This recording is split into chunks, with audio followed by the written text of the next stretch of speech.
नाज़रीन, इमरान खान की जिला वतनी, सज़ाए मौत या फिर उम्र कैद या फिर क्या रिहाई भी कोई ऑप्शन है, इस पे हम बात करेंगे आज के प्रोग्राम में दलाइल के साथ।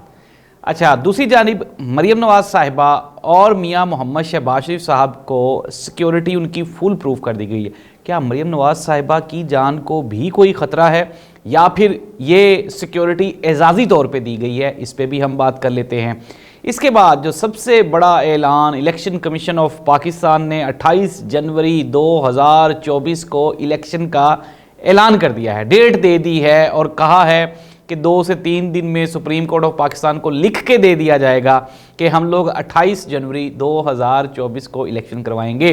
नाज़रीन, इस पे भी हम दलाइल के साथ गुफ्तगू कर लेंगे कि होने क्या वाला है। अच्छा, सबसे पहले हम लोग बात करते हैं चेयरमैन पाकिस्तान तहरीक इंसाफ इमरान खान की। तीनों जो खबरें मैंने आपको सुनाई ये आपस में इंटर रिलेटेड है, एक दूसरे के साथ मिलती जुलती हैं, इनका बहुत गहरा ताल्लुक है। सबसे पहली बात ये कि चेयरमैन पाकिस्तान तहरीक इंसाफ इमरान खान का जेल में रहते हुए सिर्फ एक ही मुतालबा है और वो मुतालबा वो बार बार रिपीट कर रहे हैं कि जी इलेक्शन करवाए जाएं और इलेक्शन में पाकिस्तान तहरीक इंसाफ को इक्वलिटी और यानी कि बराबरी का, लेवल प्लेइंग का मौका दिया जाए और हम साबित कर देंगे, अगर हम जीत गए तो भी हम एक्सेप्ट कर लेंगे और हार गए तो भी एक्सेप्ट कर लेंगे। लेकिन नाज़रीन, ये तो वो ख्वाहिश है जो पाकिस्तानियों की है, जो पीटीआई के सपोर्टर्स की है, जो इमरान खान की है, जो इमरान खान के चाहने वालों की है। एक ख्वाहिश और भी है और वो ख्वाहिश इस ख्वाहिश से ज़्यादा बड़ी है और वो ख्वाहिश है इमरान खान को सियासी सेटअप से दूर रखना, सियासी मंजरनामे से दूर रखना, ताकि आने वाले दिनों में इमरान खान को मज़ीद कमज़ोर कर दिया जाए, इतना कमज़ोर कर दिया जाए कि इमरान खान बिल आखिर ये कहने पे मजबूर हो जाएं कि जी मैं तो सियासत करना ही नहीं चाहता। लेकिन क्या ये मुमकिन है? हम इस पे बड़े प्रोग्राम्स कर चुके हैं।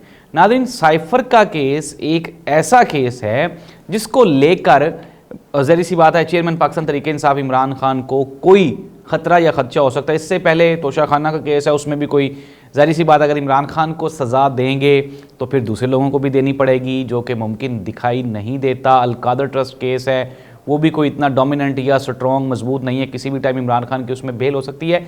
साइफ़र का एक केस यही वो केस है जिसमें इमरान खान को फंसाया जा सकता है। लेकिन क्या ये वाकई कोई बहुत बड़ा केस है? सलमान अकरम राजा ने मीडिया से गुफ्तगू करते हुए कहा कि साइफ़र की डी कोडेड कॉपी का रोला है, इशू है। ये जो डी कोडेड कॉपीज़ होती हैं इसकी 4 कॉपीज़ होती हैं और ये अगर फॉर एग्ज़ाम्पल ये 4 मुख्तलिफ जगहों पे होती हैं और अगर ये गुम हो भी जाए तो इसमें फ़ॉरेन ऑफिस का एक मुकम्मल ज़ाब्ता इखलाक है, उसके तहत ये कार्रवाई हो सकती है। इससे बड़ी कोई कार्रवाई नहीं हो सकती। नाज़रीन, ये सलमान अकरम राजा के दलाइल हैं, मेरे नहीं हैं, आपके नहीं हैं। इट मीन्स दैट कानून यही कहता है कि इमरान खान के साथ मैक्सिमम क्या किया जा सकता है। साइफ़र को लेकर फिर इमरान खान ने भी कहा कि आप शहबाज शरीफ को इसमें गवाह बनाएं, इसमें शाह महमूद कुरैशी की बात भी सुनने को कहा गया। लेकिन नाज़रीन, साइफ़र पे वन साइडेड ये जो सुनवाई की गई, फिर इमरान खान की बेल रिजेक्ट कर दी गई, इमरान खान को उसमें ज़ाहिर सी बात उसके इमरान खान के ऊपर फ़र्ज़ जुर्म भी आयद कर दी गई। तो इस तरह से कोशिश तो की जा रही है इमरान खान को फंसाने की, लेकिन ये कोई इतना मजबूत केस नहीं है। इमरान खान को फंसाने के लिए कोई बड़ा केस बनाना पड़ेगा। अब नाज़रीन, एक और सवाल जो अमूमन लोग पूछते हैं कि क्या फ़ौज इमरान खान को इतना पकड़े हुए है, जकड़े हुए है, या फ़ौज के अलावा भी कोई पाकिस्तान में इतना डोमिनेंट है, मजबूत है, जो कि फ़ौज पे भी हावी हो गया? नाज़रीन, ज़ाहिर सी बात है फ़ौज पाकिस्तान का एक इदारा है और पाक फ़ौज पाकिस्तान दुनिया की बेहतरीन फ़ौजों में पाकिस्तान की फ़ौज का भी शुमार होता है। हमने अपने से बड़ी कौमों के साथ कई महाज़ों पे जंगें लड़ी हैं और अल्हम्दुलिल्लाह हमने बहुत अच्छा डिफेंस किया है। तो नाज़रीन, फ़ौज कोई आप ये कह लें डायरेक्टली इन्वॉल्व नहीं है। अब मैंने पहले भी कहा, अब भी आपको ये बताता हूँ, ये एक बड़ी खबर है जो मैं आपको देने जा रहा हूँ। पिछले प्रोग्राम में भी मैंने आपको कुछ बताया था। डिटेल्स ये हैं कि कुछ लोगों से मुराद 2-3 लोगों का ये ग्रुप है, इन्होंने मिलके एक ताकतवर ग्रुप बना लिया है। उसमें आपके मुल्क के जजेस, आपके ताकतवर तरीन इदारे के कुछ लोग और कानून नाफिज करने वाली एजेंसियों के कुछ लोग उसमें शामिल हैं। अब इन्होंने अपने हम ख्याल लोगों का ये ग्रुप बनाया है। इस ग्रुप ने मियां नवाज शरीफ साहब को लॉन्च करने और इमरान खान को रिमूव करने का ठेका ले लिया।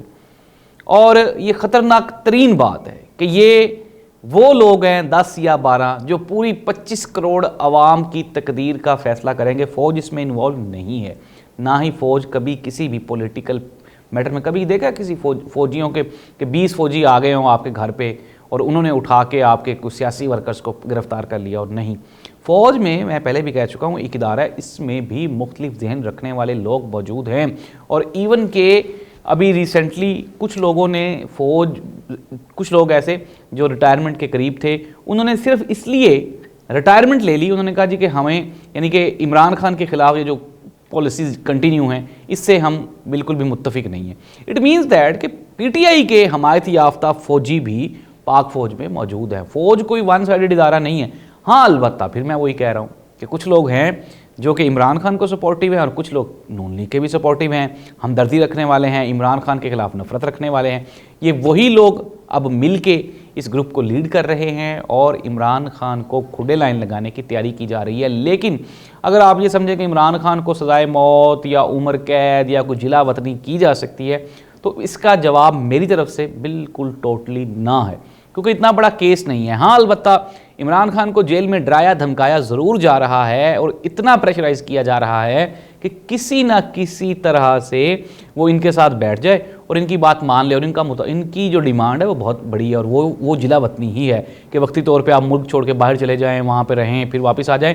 लेकिन इस डील को इमरान खान कई मरतबा रिजेक्ट कर चुका है और इसको मुस्तकबिल में भी वो सुनने के लिए तैयार नहीं है। यही वजह है कि इमरान खान ने जेल में साइकिल, एक्सरसाइज मशीन और किताबें, पेंसिलें, इस तरह की चीज़ें मंगवा ली हैं कि वो वहाँ पे रहना चाहता है। एडजस्ट हो गया इमरान खान, वहाँ पे कोई परेशानी नहीं है इमरान खान को। अगर परेशानी होती तो शायद ये डील आसान हो जाती। लेकिन नाज़रीन, तशवीशनाक बात यह है कि मैं फिर दोबारा कह रहा हूँ कि 28 जनवरी को इलेक्शन कमीशन ऑफ पाकिस्तान ने ऐलान तो कर दिया तारीख का कि इलेक्शन होने जा रहे हैं, लेकिन आप ये देख लें कि एक तो ये कि ये 90 दिन से ज़्यादा है, इसके ऊपर भी अभी सुप्रीम कोर्ट ने सुनवाई करनी है और देखना ये होगा कि क्या इसमें इलेक्शन कमीशन ऑफ पाकिस्तान को रिलीफ दिया जा सकता है कि वो जब चाहें इलेक्शन करवा लें। जनवरी 28 का भी मतलब यही है ना कि जनवरी 28 को क्यों इतने दिन डिले क्यों किया जा रहा है। लेकिन चलें जनवरी 28 की तारीख ही पहले ये लिख कर तो दें। अगर जनवरी 28 को भी इलेक्शंस होने हैं तो फिर उसके बाद सबसे बड़ा सवाल यही पैदा होता है कि क्या पीटीआई की तकदीर का फैसला हो गया या इमरान खान की तकदीर का फैसला हो चुके। पीटीआई को इस इलेक्शन में मौका दिया जाएगा या पीटीआई को निकाल दिया जाएगा, कलअदम करार दे दिया जाएगा, ये भी एक बड़ा सवाल है। और जाहिर सी बात है इस सवाल का जवाब इलेक्शन कमीशन ऑफ पाकिस्तान ही दे सकता है, जो कि अपनी मन मंशा से, मर्जी से जितने भी फैसले हैं वो सुनाई जा रहा है आवाम को। तो देखना ये होगा कि आने वाले दिनों में चेयरमैन पाकिस्तान तहरीक इंसाफ का क्या बनता है, फिर इलेक्शन कमीशन ऑफ पाकिस्तान का ऐलान कि 28 जनवरी को इलेक्शंस करवाए जाएंगे उसका क्या बनता है, और दूसरी सियासी जमातें वो इस ऐलान को किस तरह से देखती हैं। फिर सुप्रीम कोर्ट ऑफ पाकिस्तान में भी मैं पहले भी कह चुका हूँ कि इस केस की 90 दिनों में इलेक्शन की डेट की सुनवाई वो कंटिन्यू है और क्या supreme court of Pakistan allow कर देगा इलेक्शन कमीशन ऑफ पाकिस्तान को। तो नाज़रीन, ये वो बड़े सवालात हैं जिनके जवाबात आपने और ये अवाम पाकिस्तानी वो जानना चाहती है। और मैंने कोशिश की कि अपने मुख्तसर से नॉलेज में जितना कुछ आपको समझा सकूं, बता सकूं, वो मैंने आपके साथ शेयर किया है। लेकिन वक्ती तौर पे नाज़रीन, अभी तक इमरान खान का हवा वो ख़त्म होने का नाम नहीं ले रहा। दूसरी जानिब अगर हम बात करें, मरीम नवाज़ साहिबा को भी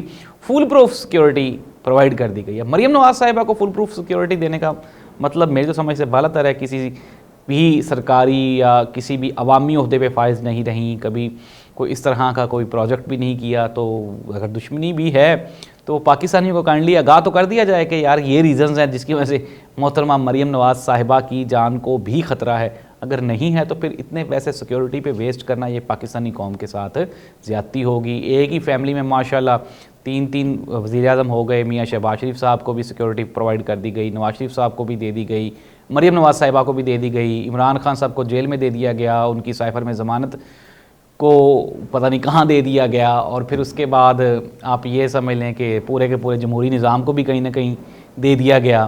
तो बस अब ये सिलसिला इस तरह से ना, ये चीज़ें हैं वो जो आवाम में गुस्सा और इश्तियाल पैदा करती हैं, आवाम को ये सोचने पे मजबूर करती हैं कि पाकिस्तान में सिर्फ़ और सिर्फ ताकतवर का ही कानून चलेगा, ताकतवर का ही हुक्मरानी होगी। अल्लाह इस मुल्क का हामी और नासिर हो, इस कौम को सब्र जमील अता फरमाए क्योंकि बहुत बड़ा सब्र चाहिए इतनी बड़ी बड़ी बातों को एब्जॉर्व करने के लिए। अल्लाह हाफ़िज़।